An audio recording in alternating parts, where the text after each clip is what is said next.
Millions watched the dance, but only he knows the weight it left behind. It was the kind of night that lingers in history books not because of the grandeur or the powerful names in attendance, but because of a single quiet moment.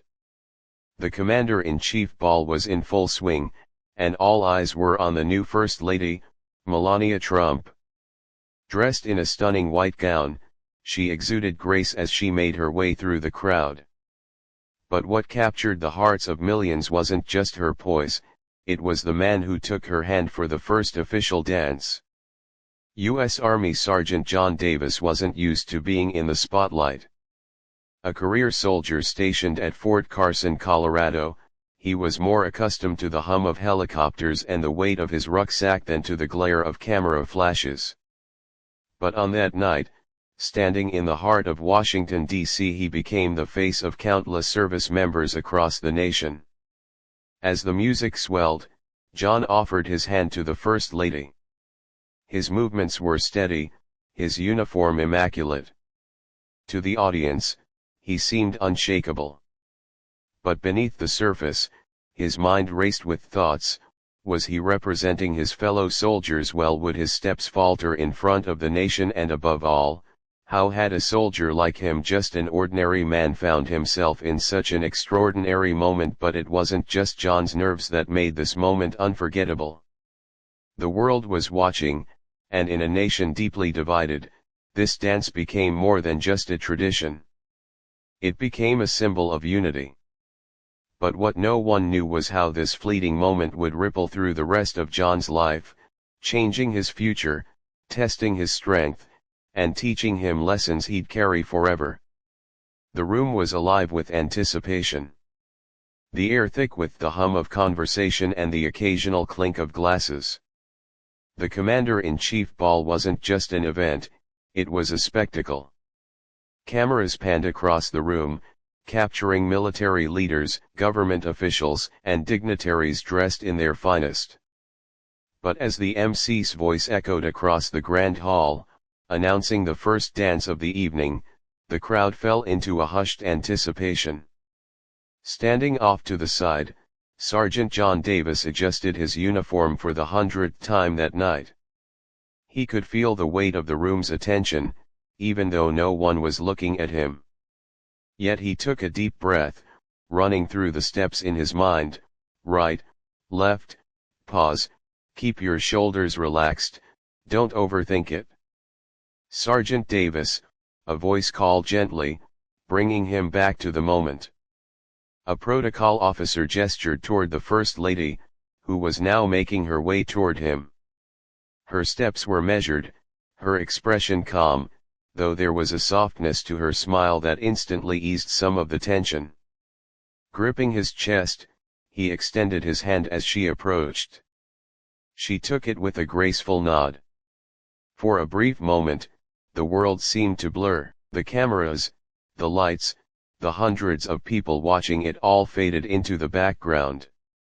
All that remained was the music and the rhythm of their movements. The song was soft and deliberate, a classic melody chosen for its elegance. John moved carefully, his every step guided by years of discipline. He could feel the smooth fabric of her gown brush against his uniform as they swayed across the floor. Her voice, quiet and kind, broke the silence between them. "Are you nervous?" she asked, her tone light but genuine. He let out a breath of a laugh, surprising even himself. "A little," he admitted. "But I think my training has me covered." Her laugh was quiet but warm, a shared moment of humanity in a room that often felt larger than life. "You're doing great," she said, and he couldn't help but believe her. The dance itself lasted no more than a couple of minutes, but to John, it felt both timeless and fleeting. Every step seemed to carry a weight beyond its simplicity, as though the entire room, perhaps even the entire nation, was leaning in, searching for something in this moment. When the song ended, applause erupted around them. John released her hand, stepped back, and gave a sharp salute. His movements were crisp and respectful. She returned the gesture with a small bow of her head before turning back toward the stage. As John walked off the dance floor, his heart still pounding, he caught a glimpse of himself on one of the large screens positioned around the hall. It was surreal, seeing his own image projected to a crowd of thousands, knowing that millions more were watching from home. But little did he know, this brief dance was only the beginning of a journey that would test him in ways he could never have imagined. The applause still rang in John's ears as he stepped off the dance floor, the gravity of the moment settling into his chest. He tried to disappear into the crowd, but it was impossible. Everywhere he turned, cameras flashed, and unfamiliar faces extended their hands, offering congratulations and kind words. His fellow soldiers, who had been stationed nearby, gave him grins and claps on the back. "You look like you belonged up there, Davis," one of them said, his voice laced with pride. But belonging was the last thing John felt. As the night continued, his phone buzzed incessantly. Family and friends from his small hometown in Kansas were flooding him with messages. His mother texted, "I'm so proud of you, baby." His sister sent a blurry picture of him on TV with the caption, "Our very own hero." By the time he returned to his hotel room late that night, John felt like he had been swept into a whirlwind.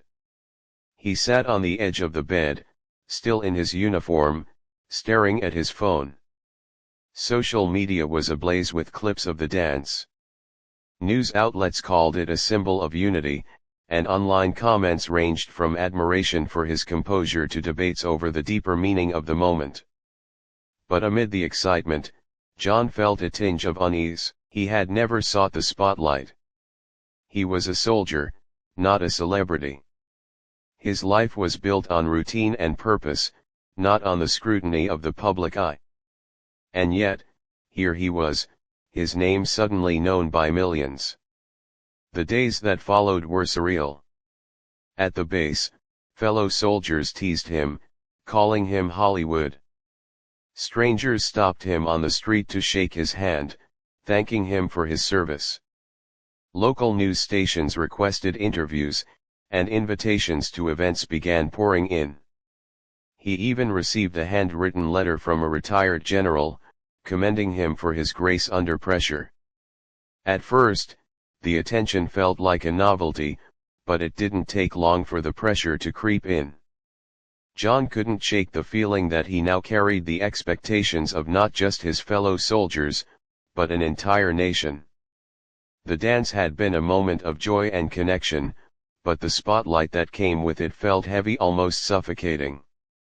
And yet, what John didn't realize was that the true challenges were still ahead, waiting quietly for their turn to test his resolve.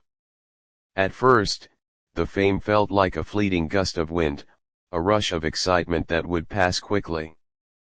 But as weeks turned into months, Sergeant John Davis realized this wasn't going away.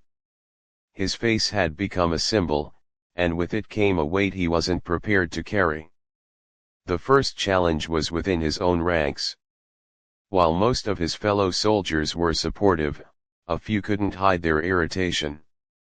"Guess we're all just background players in the Sergeant Davis show now," one remarked during training. It was meant as a joke, but the sting of resentment was unmistakable. John brushed it off, focusing on his work, but the dynamics had shifted. He was no longer just another soldier. He was the guy who danced with Melania Trump. Then there was the media. Requests for interviews became relentless. A few journalists even tried digging into his personal life, looking for anything to sensationalize. He had to deal with headlines that twisted his words or exaggerated his actions. One article called him America's poster soldier, while another claimed he was handpicked as a political statement. Neither felt true, and yet both seemed to define him in the public eye. John tried to maintain a sense of normality, but it was impossible to ignore the impact on his family. His parents, proud but overwhelmed, found themselves fielding questions from neighbors and strangers. His younger brother, still in high school, began struggling with the sudden attention. "I'm proud of you," his brother said one evening, "but it's hard being John Davis's brother all the time." The turning point came during a public speaking event. John had been invited to share his story at a military appreciation dinner in Dallas. Standing in front of hundreds of people, he felt the familiar nerves creep in. But this wasn't like the dance. This time, he had to speak not just with precision, but with meaning. As he told the story of that night, he could see the room hanging on his every word. And yet, deep down, he couldn't shake the thought that he was an imposter. He was just a soldier doing what he'd been asked to do. What right did he have to stand there as a symbol of unity, of patriotism, of hope? After the event, a woman approached him. She was older, perhaps in her 60s, and her eyes were brimming with tears. "My husband served in Vietnam," she said, her voice trembling. "He never got the recognition he deserved. Seeing you out there, it means the world to people like us." John thanked her, his throat tight with emotion. But as he walked away, her words stayed with him. He realized that this wasn't about him.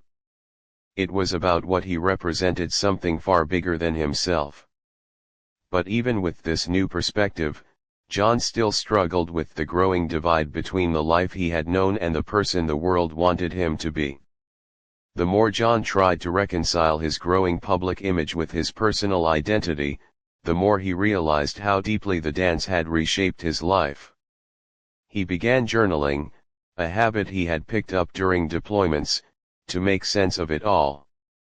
Page after page, he poured out his thoughts, the pride he felt in representing his fellow soldiers, the doubt that gnawed at him, and the quiet moments when he longed for the anonymity he once had.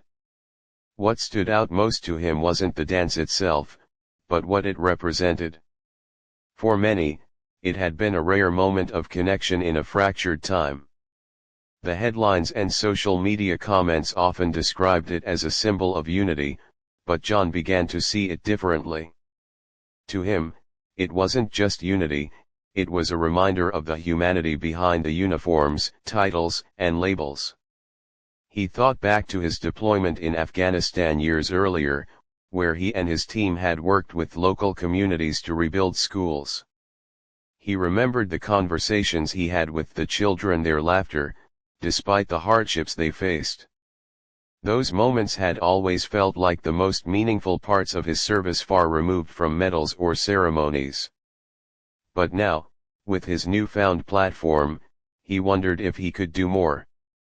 Could he use this attention to shine a light on the everyday sacrifices of service members? Could he amplify the stories of those who never got the chance to dance on a stage or receive a standing ovation? John started saying yes to more opportunities to speak publicly, not because he enjoyed it, but because he felt a responsibility to share the stories of those who couldn't. He spoke at schools, veteran events, and even corporate gatherings, sharing not just his story, but the lessons he had learned about leadership, resilience, and service. One evening, after a particularly long event, a young man approached him. He was wearing a worn leather jacket and had the kind of nervous energy John recognized instantly. "I just wanted to say thanks," the man said, avoiding eye contact. "I've been struggling to find my purpose since getting out of the Marines. Hearing you talk tonight, it reminded me why I signed up in the first place." John shook the man's hand firmly. "You're not alone," he said. "None of us are. Just remember that." That moment stuck with him. It wasn't about grand gestures or perfect words. It was about showing up, being present, and reminding people that their stories mattered. But as John embraced this new role, he couldn't ignore the toll it took on him. The lingering question remained, how could he honor the past while moving forward with his own life? As the years passed, John Davis found himself in a space he'd never anticipated, a bridge between worlds. He was still a soldier at heart, with the same sense of duty that had guided him through deployments and long nights in the field. But now, he was also a voice for something greater, carrying the weight of expectations from people who saw him as more than just a man in uniform.